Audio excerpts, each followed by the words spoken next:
Hello दोस्तों, स्वागत है आपका मेरे यूट्यूब चैनल पे।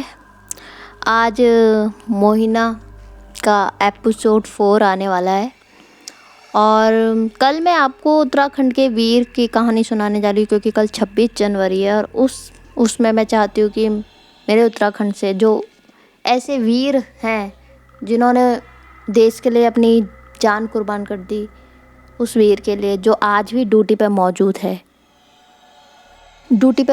उसकी कहानी सुनाने जाऊंगी। वो सच्ची घटना पे होगी।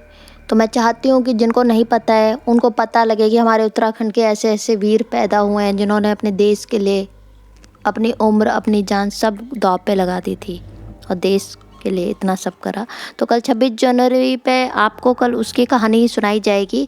वो हॉन्टेड उसमें भी और एक उसके बारे में रिलेटेड और सच्ची घटना पे आया। तो प्लीज़ मेरे चैनल को लाइक शेयर एंड सब्सक्राइब करें और बेल आइकन दबाएं। तो कहानी शुरू होगी छोटे से ब्रेक के बाद, एक छोटे से इंट्रो के बाद। तो चलिए आप कहानी को एंजॉय करें, लाइक शेयर सब्सक्राइब करें अपने दोस्तों के साथ, रिलेटिव्स के साथ और जानने वालों के साथ। Thank you.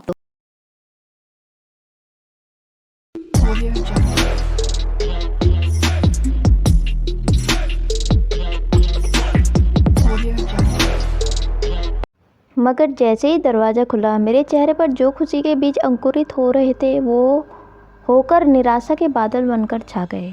और जो भी विचार मन में जगह कर रहे थे वो एकदम से उस अजनबी चेहरे को देखते ही धूमिल हो गए।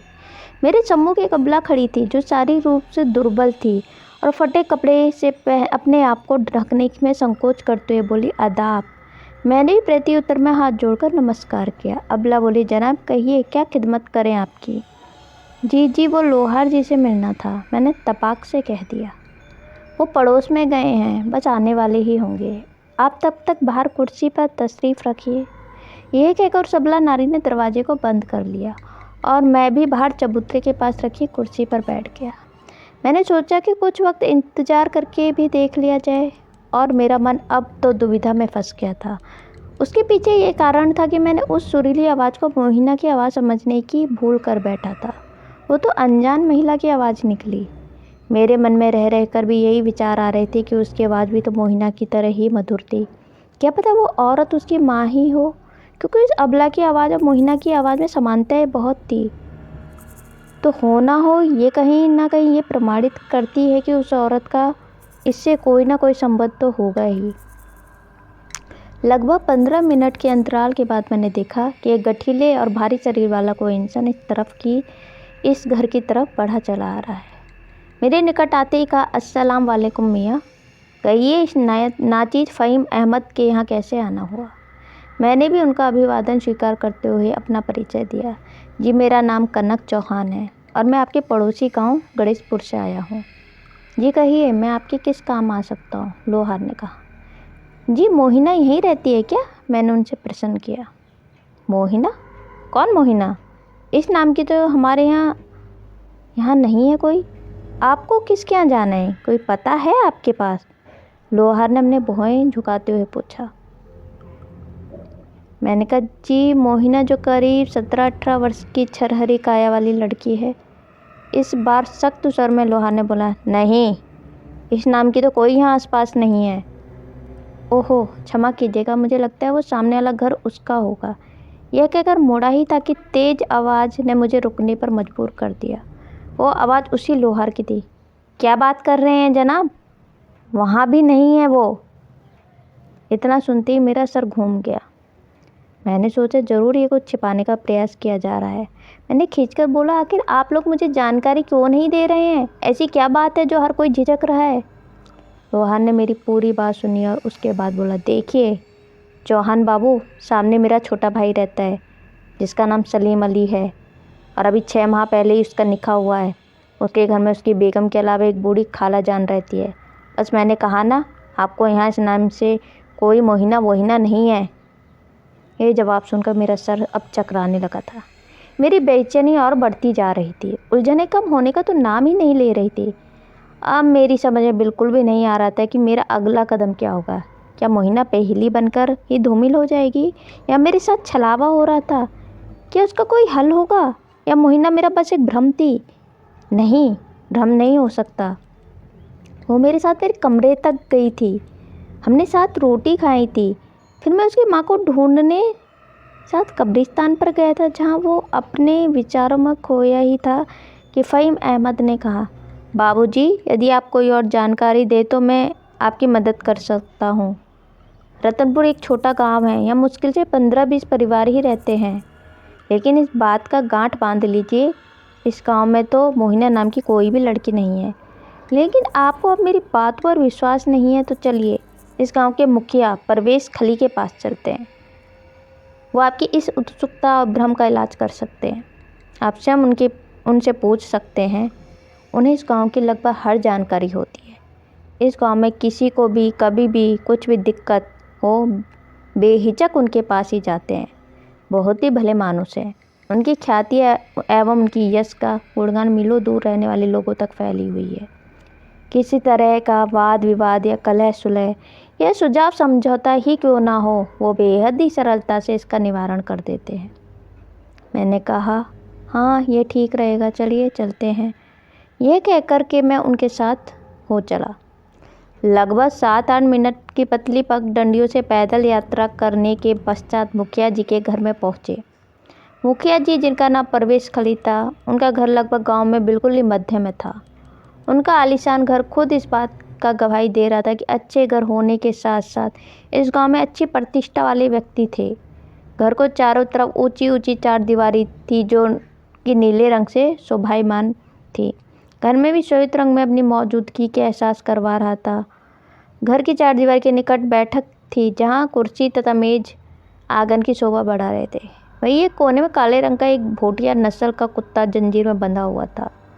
रह रहकर भौंक कर वो भी अपनी मौजूदगी का एहसास करवा रहा था। फ़हीम अहमद, जो कि पेशे से लोहार थे, उनके साथ जैसे ही मुखिया जी के मुख्य गेट से प्रवेश किया, किनारे पर खड़ा कुत्ता भौंकना स्टार्ट कर दिया। शायद उसे हम जैसे अजनबी को अंदर आना पसंद नहीं आया।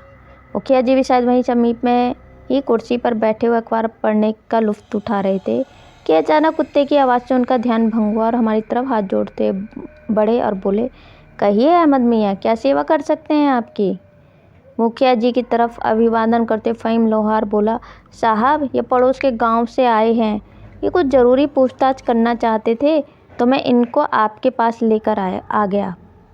मुखिया जी को मैंने दोनों हाथ जोड़कर नमस्कार किया ही था कि मुखिया जी ने सामने रखी खाली पड़ी कुर्सी की तरफ इशारा करके बोल पड़े, क्यों ना हम बैठकर बात करें।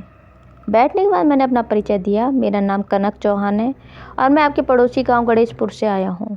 मैं वहां बिजली विभाग में जूनियर इंजीनियर के पद पर कार्यरत हूं। मैं यहाँ पिछले 6 महीने से हूं। इससे पहले मैं प्रेम नगर में था और 6 महीने पूर्व ही मैं यहाँ स्थानांतरण करवाया। इतना सुनते मुखिया जी बोले, यहाँ स्थानांतरण करवाने की मुख्य वजह? जी, मेरे बड़े भैया अपने परिवार के साथ यहाँ सेटल्ड हैं और यहाँ खुद उनका अच्छा खासा बिजनेस भी है। यह कहकर मैंने सामने टेबल पर रखी चाय के 2 सिप लिए। बातों बातों में पता ही नहीं चला कि कब चाय आई। मैंने सोचा कि इससे पहले चाय ठंडी हो, इसको इसकी मंजिल तक पहुँचा दिया जाए। तो चौहान जी, आप क्या जानना चाहते हो? मुखिया जी ने पूछा। जी, मैं एक लड़की के विषय में आपसे जानने का इच्छुक हूँ। मुझे वो परसों रात्रि कब्रिस्तान के पास मिली थी, जो अपनी माँ को ढूंढ रही थी, फिर अचानक गायब हो गई थी। उसने अपना नाम मोहिना बताया था। क्या बोले आप? मुखिया जी मोहिना सुनते एकदम से स्तंभ हो गए। उन्होंने सामने मेज पर रखे पानी के गिलास उठाकर अपने गले से नीचे उतारा और बोले, मोहिना? लेकिन ऐसा कैसे हो सकता है? क्यों, इसमें क्या परेशानी है? मैं परसों ही तो उस रात को मिला था, मैंने इस बार आक्रोश से कहा। मुखिया जी बोले, असंभव, ये नहीं हो सकता है। आपको ज़रूर नाम सुनने में गलतफहमी हुई होगी।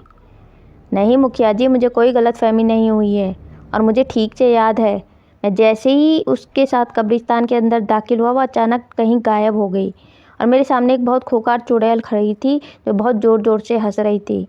इसके बाद मेरी दिल की धड़कनें बहुत बढ़ गई थी। उसके बाद मैंने अपने आप को अस्पताल में सुबह पाया, लेकिन हाँ, किसी ने मुझे बताया कि मुझे वहाँ के चौकीदार अस्पताल लेकर गए थे। आपको यकीन नहीं आता तो आप उस चौकीदार से पूछ सकते हैं। यही नहीं, बल्कि मोहिना ने मुझे अपने घर का पता भी बताया था। उसने कहा था कि वो रतनपुर गांव में मस्जिद के सामने रहती है और उसके पिता लोहार हैं, लेकिन मुझे मस्जिद के सामने कोई घर नहीं दिखा। हाँ, मगर वह जीर्ण तर्ण वो हालात में विचित्र रूप से घर के कुछ हिस्से दिखे, लेकिन वो इस हालत में तो नहीं थे कि कोई इंसान वहाँ रह सके। उसके पश्चात मैंने मस्जिद के पास पान के खोखे वाले से पूछा तो उसने भी जानकारी नहीं दी और सहम गया। फिर जैसे तैसे मैं आप तक आधी अधूरी जानकारी और गुत्थियाँ सुलझाते हुए आप तक पहुँचा कि पता कर सकूँ। खैर, मुझे अब आपसे ही उम्मीद है। मुझे आपकी बातों से लगता है कि आप उसको जानते हो।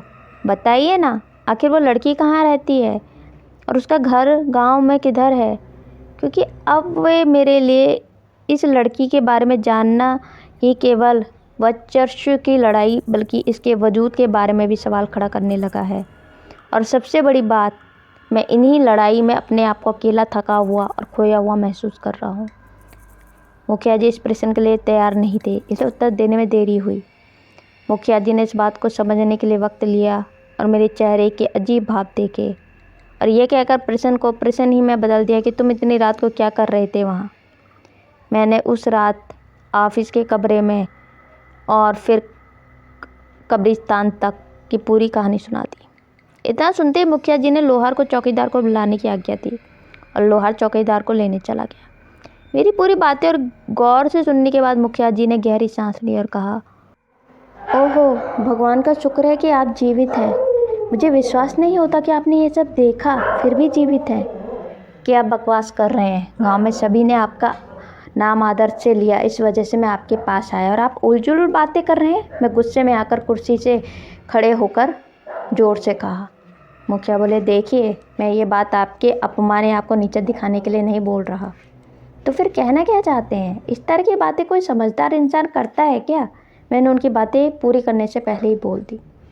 मुखिया बोले, मैं आपकी भावनाओं की कद्र करता हूँ, लेकिन जब तक आप मेरी पूरी बात नहीं सुनेंगे आप तब तक नहीं समझेंगे कि आखिर इन सभी घटनाओं के पीछे माजरा क्या है। मुखिया जैसे ही निर्णायक बातें बताने ही वाले थे कि अचानक बेहद ही सांवले और लंबेदार कदकाठी का इंसान लोहार फ़हीम अहमद के साथ हाथ जोड़ते हुए गेट के अंदर दाखिल हुआ। मुखिया भी अपने स्थान पर खड़े होकर अपने सामने बैठने का इशारा किया ही था कि फ़हीम अहमद के साथ जो इंसान आया था वो चौंक कर अपने ही स्थान पर खड़ा हो गया। मुझे देखते हुए बोला, अरे साहब, आप ठीक तो हैं ना? आप तो अस्पताल में थे। इतना सुनते ही मुझे समझने में देर न लगी। मैंने तपाक से कह दिया, तुम उस कब्रिस्तान के चौकीदार हो ना? जी जी जी साहब, आप मुझे वहाँ मूर्छित अवस्था में शनिवार की सुबह 6 बजे मिले थे। लेकिन आप तो यहाँ क्या कर रहे हो? आपको तो अस्पताल में होना चाहिए था। मेरे सवाल सुनते ही उसने काफ़ी सारी अहम जानकारी दे दी थी। मैंने उसे भी उस रात की सारी घटनाएं क्रमबद्ध तरीके से सुना दी। मेरी सारी बातें सुनने के बाद चौकीदार बोला, साहब, ज़रूर आपने बहुत अच्छे कर्म किए हैं जो आप आज हम लोगों के समक्ष खड़े हैं। यकीन मानिए, 7 सालों में 11 मौतों की जिम्मेदार है वो। मैं इतना सुनते ही सकपका गया और बोला, 11 मौतें? क्या बात कर रहे हो? भला वो क्यों किसी की जान की प्यासी बन जाएगी? वो तो बेहद ही मासूम और प्यारी युवती है। भला उसका किसी ने क्या बिगाड़ा जो वो ऐसे खूंखार काम करने पर आमादा हो गई? मेरी बातें सुनकर चौकीदार बोला, साहब, मेरी समझ में एक बात नहीं आई कि वो आपको क्यों परेशान कर रही है, जबकि वो तो उन्हीं लोगों की खून की प्यासी बनती है जो। अगला एपिसोड आपको कल मिलेगा। अगर आपको मेरी कहानी पसंद आए तो please like, share and subscribe करें और अपने चैनल को सपोर्ट एंड प्यार दें। Thank you.